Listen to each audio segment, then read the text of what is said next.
the Everything But Politics podcast. All right, here we are. Welcome back to this 181st edition of the Everything But Politics podcast. Pleased today to welcome Zac Hiller, founder of Loyalty Above All. Zac, it's great to meet you. Great to have you on the show, my man. Welcome. Thanks for having me. Pretty incredible how many episodes you guys have done. I appreciate it. It's great to now feature you to part of this community. So I know you just came back from the Combine here in our home state of Indiana. How was your time in Indianapolis? It was great. It's always a good time. And it was also beautiful weather. So normally it's like freezing cold and like snowy and rainy, but like it was beautiful. How did your clients perform the last couple of days? Oh, they actually did amazing. So it was great. It was really a great week. So okay, nice. So talk to us. We see like the clips. So we're from Indiana. We're from Munster. So we've been to the Combine, not in a long time, but like in town for that. And people don't really realize what's going on.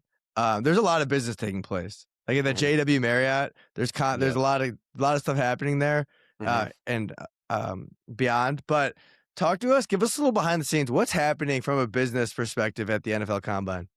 it's like a convention, right? Like I feel like a lot of industries have like these conventions and whatnot, and that's kind of what you would consider the Combine. It's just like everybody in the industry in one place. So you're networking, building relationships, working out deals, getting to know people, getting a feel for everybody.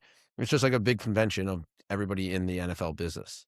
And Zac, how did you find yourself in this industry? I kind of fell into it. I was throwing parties in New York City, and there was an agent that happened to live in my town, and one of his clients used to come to my parties, and it kind of just connected the dots because, he just wanted somebody to kind of come work with him and, I guess, get younger. So I kind of was that guy, and, I just kind of ran with it from there.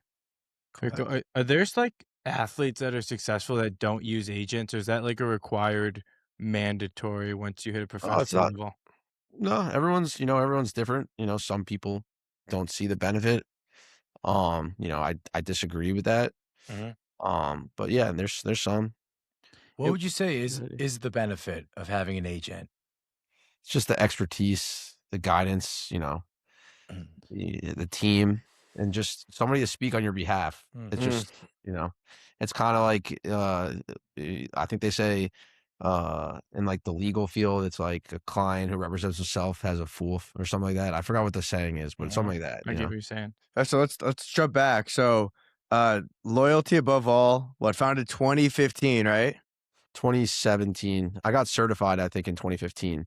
It just goes by LAA. It's just Loyalty Above All is what it stands for.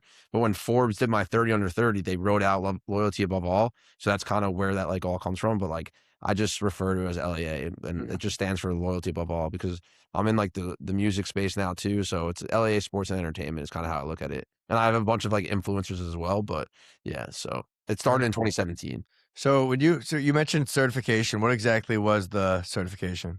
So to be an NFL agent, you need to be NFLPA certified, which means you have to pass an exam. And so there's different criteria. So you technically need an undergraduate degree and a postgraduate degree in order to sit for the exam. Or you need 7 years of like negotiating experience. So if you can show that, then you can sit for the exam, and then you have to pass the exam. And then once you pass the exam, there's like a seminar every year you have to attend, and they were for like a minute, like making you retest every like 2 years or something, but they like stop that. Is that just in the NFL, or do any other professional leagues? I'm pretty sure other leagues do have it. I'm not positive. I know there are some that like baseball, I think you just like can register, and I think basketball was like that as well, but it's recently changed, I think, and you can just like sign up and pay a fee. Interesting. So walk us through the founding of LAA. You were 7. How old were you at the time? So when I got certified, it was I think 25, and then I happened to sign Dalvin Cook out of Florida State. So at that point, it was just really like myself, and then just kind of focusing all my attention to making sure that Dalvin was successful in what he was doing. And then when I kind of got a second to like step back because he got his second contract, which, created, financial security for him for the future and everything. I guess at that moment had a couple of days like for myself to like reprocess everything. And, I kind of just realized that like my loyalty to him and his loyalty to me is what kind of got me there. So then at that point, when I began, looking for, future clients and whatnot, I kind of just wanted to build out this idea and this brand of like LAA loyalty above all. Like that's what I think makes people successful, is finding people that they're loyal to and that, have that quality, I would say. Yeah, agreed. Well, one of the things that so we had Robert Bailey on a couple years ago, who's the president of Rosenhaus Sports Representation. Mhm. And what's interesting about what they do, they represent so many guys. So from you being the loyalty perspective and really having a hands-on relationship, as your business has grown, how has the challenge been to be as personal and intimate as you can while the business grows? I wouldn't say it's been challenging. I think I've found people that have the same values and morals that I have that I think can uh, handle representing the brand the right way and making sure that everyone gets that feel of loyalty. So that's how I've been able to grow. And also, I'm pretty heavily involved in everything day to Yeah. day. It's just in my nature, I would say. But yeah, we definitely look for a specific type of person, and we're not trying to represent the world and every single player. We're really, focused on building. This episode of the Everything But Politics podcast is sponsored by Brick House Coffee Co. For all my dark coffee lovers out there, Brick House Coffee has got you covered. Their black is a rich, bold profile for those who enjoy a bold cup with notes of dark chocolate. Now back to the show. How many clients do you guys currently have right now? Are you talking about in football or in general? Just in general. That's a great question. I wish I could tell you exactly off the top of my head. I think with this whole NIL world, there's a bunch more clients that that we represent. So I really couldn't even tell you off the top of my head. How about in football then? In the NFL right now, 12. Okay. That's a good number. Yeah. And that's a good number where you could still have that personal connection where everyone is treated like not just a number, like an individual. Definitely. Yeah. How does it work when it comes to like representing a content creator? Because I feel like they get a lot of outreach on their own for different brands wanting them to be a sponsor. Like, what is Yeah. your role with a content creator?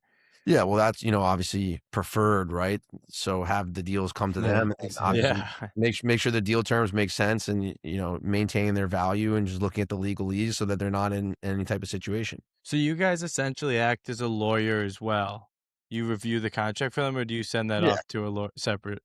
I mean, it depends on the size of the deal, right? Like, I think that's Sure. where it gets interesting, right? Like you said, there's a lot of companies reaching out and, there might be a $5,000 deal, are you hiring a lawyer, It's going to cost, yeah, $5,000. Yeah, exactly. So it's like, I've been doing this long enough, I can redline these things and I know what to look for. So I understand. And you mentioned you guys are now doing music as well. Tell us how that's been for LAA. it's good. It's interesting. It's What a new avenue. Yeah. I'll definitely be able to talk more about it and if you give me a couple months. So we'll have probably have to double back on that. I've had an artist that he's been working his way for about 6 years now. So hopefully he'll break at some point as well.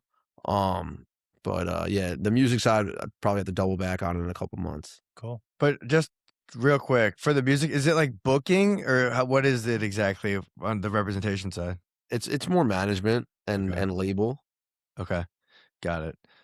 Something that we've been exploring recently is sync licensing. I'm not sure how familiar you are with that world. I'm very familiar with it.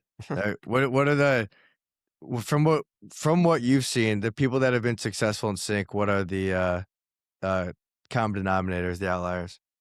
So when you say people who are successful, the only people that are successful, like a publishing company, which has relationships, right? That's how they get syncs. Is that what you mean, like an artist in general? Yeah, I'm saying from the artist side. I mean, I'm not really sure who's an artist that like has been, successful on the sync side. I think of it more from the business side, right? Like if you have a relationship with the NFL, right, you can maybe get an NFL commercial sync. You know what I'm saying? Yeah, absolutely. That's more the business side of the music that I'm leaning into, and it's not. We'll have to double back in a Yeah. couple, but yeah, and my artist Ray. He's been with me for like 6 years. His music's incredible, so hopefully he breaks at some point as well. Got it. And do you take your relationships, like sports like that, and your music relationships and try to help your artists get sync deals, like you mentioned, like with an NFL contact or something like that? Yeah, trying every way that I can connect the dots. I'm always trying to. So, and That's let me ask you this: being NFL, you've been doing the longest. What makes negotiating football contracts more or less difficult than other contracts? I don't think that there's a difficulty level. I think you just, it's just experience and just I guess the experience of the industry, right? I don't think it's a difficulty thing. It's just you have more experience. You just understand the other side better. Just once it's like anything else. Once you gain the experience, you gain the knowledge, and then you just apply it. So I don't think that one is more difficult than the other. And how about this? Being in the business of negotiation, what have you learned about human psychology the last couple of years? I think the biggest thing is the person who talks the least probably has the strongest hand. I like that. And how is, I mean, for you being around that constantly, is there a differentiator between deals like this, like a remote call as we're doing, being in person? Like what are the disparities that you look for? No, I think again, right? It's like I think the person who in any negotiation, the person who is talking the least amount probably has the best hand because they're not selling, they're listening. So I think that in any negotiation, that's the most important thing. Interesting. I like that. Yeah. Because they say that usually the person who talks the most knows the least. Same kind of concept. Yep. Like they're saying what they know. Yeah. I also think that it's because it's like anything else.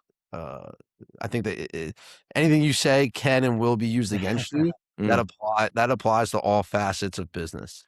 And for our listeners who may not be familiar with some of the people you represent, who are some of your athletes that you represent that they may know? Shamar Stewart just went first round to the Cincinnati Bengals. That was like the biggest story in the NFL this summer. James Cook, Pro Bowl running back for the Buffalo Bills. Dalvin Cook, his older brother. I didn't know they were related.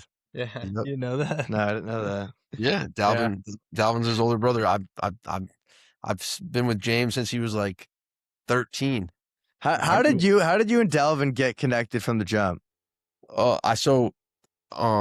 I met Dalvin in a meeting before I went out on my own, and we just really hit it off in that meeting ourselves. And essentially, when I went up there for that visit, this is back in 2016. So this is before social media really took off all the way. So before the visit, I normally I would just like, kind of sit in these meetings. But I could try to prepare myself, just if there was any opportunity to connect with somebody. So there happened to be two Twitter accounts there was a Dalvin Cook and a Dalvin Cook 4. The Dalvin Cook account had like 30,000 followers. The Dalvin Cook 4 had like 4,000 followers. That one was Dalvin's.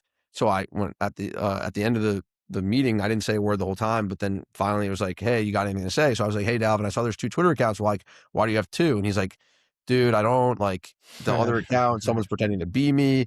It's mad annoying, like just going off. And like, this guy hasn't said a word this entire meeting, like zero. Cause also he's like brilliant. So like, I was just telling you before, I learned that from him as well. Like he just sits and listens and takes in all the information. But he hadn't said a single word this entire meeting. And then he's just going off about how annoying it is to have somebody like pretending to be you and like getting hit up by people being like, yo, why are you saying these ridiculous things and messages and stuff? And it's not him. So I just blurted out like, why don't you just get it deleted? He's like, I tried. He said he went to the compliance office at FSU. Nobody really knew what to do. So like, I was just like, yo, I'll take care of it. So we left that meeting and like literally we're driving back from Tallahassee to South Florida and I'm in the car and I'm just clicking. I went to LinkedIn and I was like, typed in people who work at Twitter, and I just clicked connect for like 45 minutes. Wow. And finally, someone hit me back, a guy by the name of Mason Silber, still one of my buddies today. He's like, hey, do I know you? And I was like, no, but I saw you work at Twitter. Like, how do I get a Twitter account deleted? He's like, well, send me the person's ID and I can like, get it deleted for like whatever it was. I forgot what he said. So I called Dalvin. I was like, yo, send me your ID. Send it to me. I texted the Mason. 10 minutes later, account's deleted. All the followers are moved into one account. Wow. Like Dalvin FaceTimes me, eyes wide open. Like, how'd you do that? And I was just like, I mean, it wasn't that complicated, dude. It's just taking a couple minutes, right? So like, I think right then and there, it kind of opened his eyes that like, this is pre-NIL too. So he's making Florida State millions of dollars and they're not even giving him anything, zero. So like at that point when, they can't stop for 5 minutes to take care of something that's important to the guy, he just lost faith in the whole system. So he right away was looking for somebody that, hey, if I need something to take, because again, right, he's brilliant. Like he's brilliant. Like he's going to handle his business. He knew the football was going to take care of itself. If there's little things that he doesn't want to deal with or actually is important to them, who's going to drop everything and take care of those things? And like, I fit that criteria. So that's kind of just what developed our relationship and just never looked back. What's up, guys? One podcast, one song every week. Podcast on Mondays, music on Fridays. Check it out. Speaking of NIL, how has that changed the way you operate your business?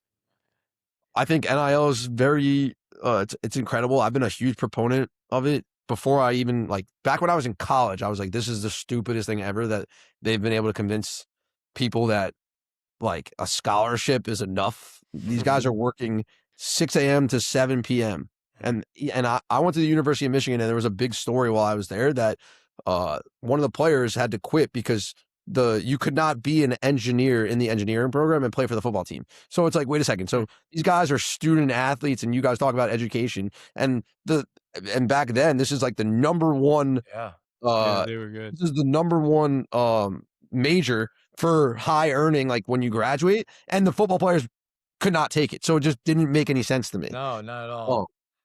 So it's incredible to see now that these guys are finally getting the opportunity to, maximize their earnings and value, and when they always should have been allowed to. Absolutely. With what you see, I feel you hear about like the top stories, like people getting paid, the quarterbacks and things like that. But like when you get to a lower level, is it kind of Wild West feeling, or It's all Wild West. Yeah. I think having a good agent in the NIL is more important than anything right now. Well, as someone, so you were in this world before it got Wild West, and now that it is Wild West, do you see a world where it gets capped, or like No, never, impossible. Why impossible? Because it was always Wild West, and if you look at it from a business perspective, it always made sense why they didn't why they didn't pay players. Like it made sense. It wasn't like morally right, but it made sense because there was nothing stopping the teams, right? So like they didn't know what to do, right? So if they were like, oh, everybody we're all going to give guys $20,000 in additional compensation, right? That's not stopping Alabama from still giving a guy $400,000 under the table. You know what I'm saying? Like, yeah. So again, it's just too competitive. And what I mean is like now that all hell is broken loose, there's no way to put it back into the toothpaste because you can't get. There's 100. I don't even know how many D1 programs there are, but you're not going to get them all on the same page because it doesn't necessarily help everybody. Yeah. I think there's like 350 something D1, and obviously you're going to have Ohio State spending way more money than Middle Tennessee. But that's not necessarily true. That's what I'm trying to say. Like that is true to like as far as the entire. In terms of the donors, you're saying. Yeah, well, no, you don't even know. That's the whole point. It hasn't even gotten to the level that it's going to get to, right? There might be some billionaire that we don't know about who just wakes up and is like, yo, I graduated Middle Tennessee. I want to just go back there and take over this team and donate money because I enjoy it. And now all of a sudden they can just start paying guys more money. So like that's the whole point. The NIL is where is the biggest opportunity, like by far. So that's kind of what happened with Texas Tech football. Yeah. Yeah. Okay. Well, it equals the playing field while also there's a disadvantage because the schools like Alabama, Ohio State, even IU that have a huge alumni and can afford and pay players a lot, they have an advantage. But like Middle Tennessee, might not have that alumni, but they might They could. eventually. But what I'm trying to could say is that catch up. it was always like that, right? I So get like it, yeah. they're no longer so the difference is that there is no longer a disadvantage is what I'm saying. Like if Middle Tennessee wants, right, they can go and recruit their alumni to each send in a couple $1,000s and then Yes. try to essentially get better football players. Middle Tennessee has a better chance now at being a successful program than they did before this Agreed. happened. I agree. Right? It's safe to say Yes. that when Nick Saban was there, they were paying the guys under the table. 100%. Yeah. Every school. So now Yes. it's fair, is what you're saying. Yeah. Okay. Yeah. There's Um, yeah. Yeah. I like that. That's a good way of thinking about it. It's like I see like when we talk about NIL and in these and your clients, I see like you get fired up a little bit. Is that kind of what gets you going? This game? Yeah, I you're in? mean, like because like again, I think there's two ways to look at it, right? If I was on campus, when I started and like in the sports world, and like you said, like I was throwing these parties in the city, I was still in college and whatnot, and like I was interning, but like I was looked at like a cancer on campus, like when the players would come to my frat parties, like everybody would tell the players to stay away from me. Like I wasn't allowed to like pass them the bottle or anything like that because like everyone was scared that like I was going to get the guy in trouble and blah blah blah blah blah. Right? It's insane. Like, and they were going to not be able to play football and all this stuff. So what I'm getting at is that like if I was on campus right now with this NIL, I'd be in the athletic department right now signing every player that I could. Absolutely. Again, I think these guys need agents with experience like myself, but it's a great opportunity for a kid who wants to become an agent because you're literally on campus with these players and like you can sign a guy and then if you do right by them, you can ride that into the next level. For sure. Yeah. Zach, what's a failure early in your career that shaped how you operate today? Not really sure. I'm not. And that's a good question. I don't really know. What I don't really about, look. like- I can't think of anywhere that I failed. Like I don't look at anything like that. So I really can't answer that. How about some deals that you thought were going to go through and you were going to have a client that just it didn't work out? What do you kind of learn from those moments when it falls through? Again, like you can't lose something you never had. So like you that's go good. into That's a a good meeting. perspective. Yeah, you go into a meeting and I think that like I crushed that meeting and then like something turns up. It's out of your control. So I don't really look at it as failure or anything like that. And how about what is the biggest hidden cost of running a representation company? I don't think it's a hidden cost. I think that it's very, very expensive that people maybe don't see to provide the personal attention and service that obviously I think it takes to be successful in this industry, right? Like, think about it. If you want to go see a client, you got to jump on a flight. That flight could be X number of dollars. Now you got to get a rental car, you got to Uber, then you take them to dinner, and then you got to sleep somewhere. Obviously I could sleep at my clients' houses and stuff, but I'm just saying like, it's very hidden, the amount of, not hidden, but it's very expensive to be in this industry. And then to be competing with like multi-billion-dollar companies that just like kind of write this stuff off, because a lot of the, I would say, corporate agencies, they're not necessarily dollar for dollar looking to make money in the player representation side of the business. Like it's more so just luxury is what I would say. Got it. It's a good perspective. And so people think of like sports representation, being an agent. It's like such a sexy job. What's the least sexy job? The least sexy part about being an agent? I think it's like I just said, like all the flights and the calls in the middle of the night if something happens. Like I just think all the behind the scenes, like you were saying, like I've gone back when I was getting started, right? Like I didn't have as good a feel as I do now, so I would go to a recruiting visit and the guy's 5 hours late, so I just sat there for 5 hours, and then it's like, all right, well, if this guy's 5 hours late, is he even taking this seriously? So it's like, but that just comes with experience and whatnot. But like again, there's just little things like that. I would say I've been blessed to have great clients that like I now can also just kind of know exactly what I'm getting myself into and not get myself into it. So I think that's kind of the least sexy part, I would say, is all the behind the scenes or like the injuries, right? Like they're human beings, like Yes. even just after games, right? Like they're humans, like just watching them kind of like, slowly walk to the couch. Like you don't realize that like they just like multiple car crashes. Totally. So then I'm running out to get the food, right? And like, just making sure they're good all night. Like, but again, it's just the behind the scenes stuff that it comes with anything.